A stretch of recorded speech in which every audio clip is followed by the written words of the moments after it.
Indiana Jones was on a mission to find a golden statue in the Peruvian Amazon. He had been searching the jungle for over 3 days when he found the entrance to a cave.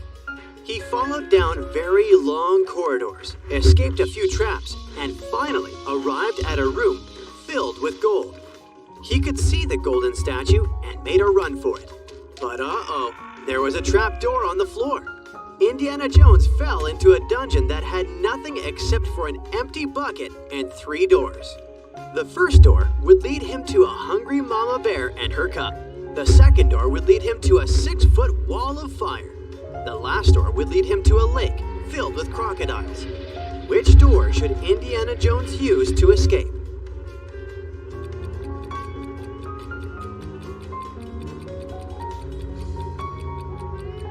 Let's see. He should definitely pick the second door. If he tried the first door, the mama bear would probably attack him, trying to protect her cub.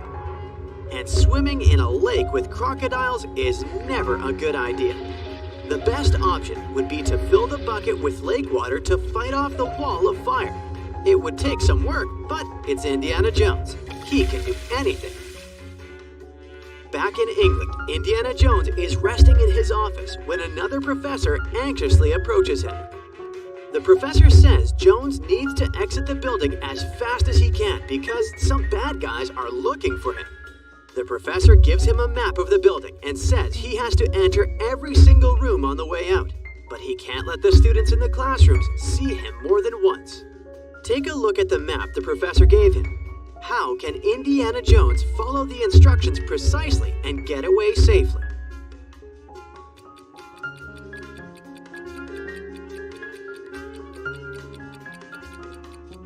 Let's see how this works.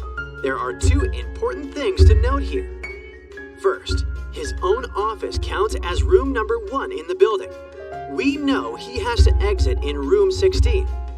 The first guess might be to follow a line from left to right, moving from room 1 to 2, 3, 4, and so on. But if he chose this path, he wouldn't go through rooms 13, 14, and 15.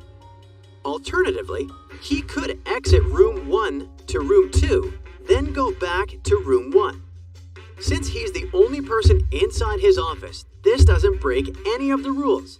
Then, he could follow the path down to rooms 5, 9, and 13, and zigzag all the way to the exit in room 16. This way, he wouldn't let anyone see him more than once. Way to go, Indy! Barbara entered a coffee shop excited to drink her daily cappuccino, but when she went to pay, she realized she had forgotten her wallet. The barista, instead of getting mad, suggested another way out. If Barbara could win his game, he would give her the cappuccino for free. Barbara agreed.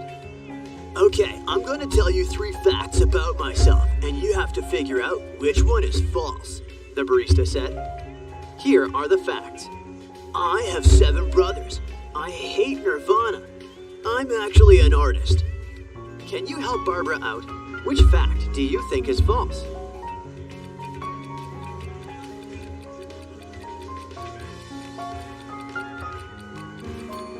It's the second one. For starters, the barista is wearing a Nirvana t-shirt, and his phone's lock screen is a picture of the band. He definitely likes Nirvana. Hannah ran into 3 random women in the parking lot. She immediately noticed something was off and spotted that one of the ladies was actually a vampire. Take a look at the image. Can you guess who the vampire is?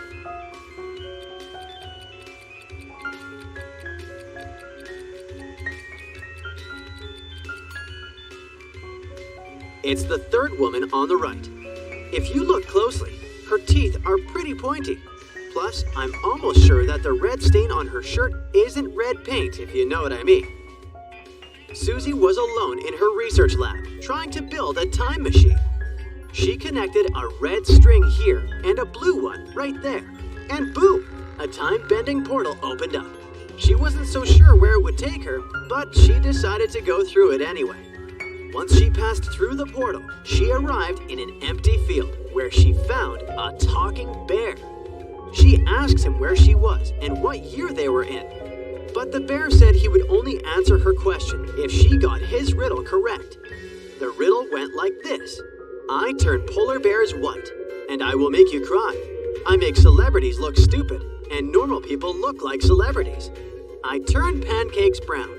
If you squeeze me, I'll pop. If you look at me, you'll pop. What am I? It took her a while, but Susie got it right. Do you have any idea what she answered?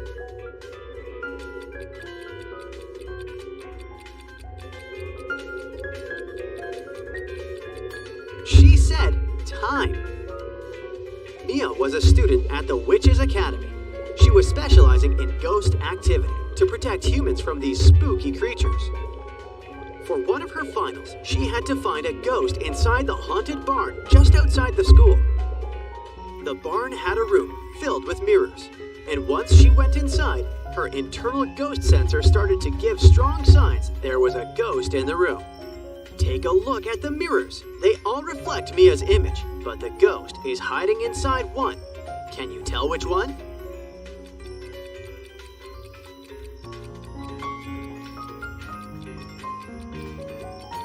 Take a look at the third mirror.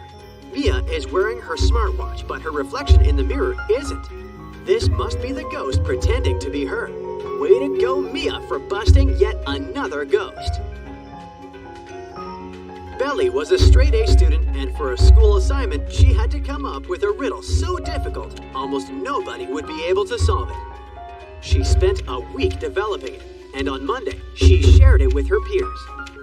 She gathered 100 students and gave them a number between 1 and 100. Each student was instructed to go inside a classroom that had exactly 100 boxes, randomly numbered between 1 and 100. Inside each box, there was a slip of paper, also containing a random number between 1 and 100. The students needed to enter the classroom on their own and find the box that contained the slip of paper with their own number on it. But to do so, students were only allowed to open a maximum of 50 boxes. They were instructed to leave the room exactly as they found it, and they weren't allowed to communicate with any other student once they left the room. If all of the students were able to find their number on the slips of paper inside the boxes, they would each win a $100 prize. But if even one of them wasn't able to find their number, then none of them would win the prize. Can you figure out what's the best strategy for all of the students to find their numbers and win the prize?